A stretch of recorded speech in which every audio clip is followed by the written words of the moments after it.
কুমিল্লার অংশে গোমতী নদীর মাটি কেটে নিয়ে যাচ্ছেন একাধিক সিন্ডিকেট। প্রশাসনের চোখের সামনেই দিনে রাতে চলছে মাটি খেকোদের মহা উৎসব। স্থানীয়রা বলছেন, মাটি কাটার ফলে হুমকির মুখে গোমতী বাঁধ, নষ্ট হচ্ছে হাজার হাজার একর কৃষিজমি। কুমিল্লা থেকে হুমায়ুন কবির জীবনের পাঠানো তথ্য ও ছবিতে ডেস্ক রিপোর্ট।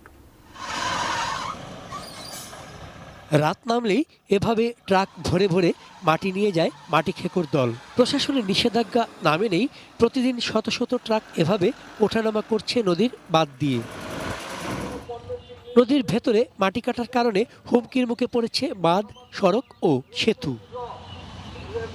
গোমতী চরে প্রতি বছর প্রায় 1000 কোটি টাকার ফসল ফলে, অথচ নদীর চরে একাধিক সংঘবদ্ধ চক্র নির্বিঘ্নে কেটে নিচ্ছে গোমতী পাড়ের ফসলি জমি। এতে হুমকির মুখে নদী পাড়ের কৃষি ব্যবস্থাও। স্বাস্থ্যকর অল টাইম ফ্যামিলি কেক, সব সময় অল টাইম হেলদি লাইফ। আমি অনেকবার বাধা দিছি। এই জমিটা আমার ফসলের মাঠ দেখে আমি কুমড়া লাগাইছি, ফসল লাগাইছি, লাগানোর পরেও অনেকবার বাধা দেওয়ার পরেও এরা কেটে নিয়ে যায়।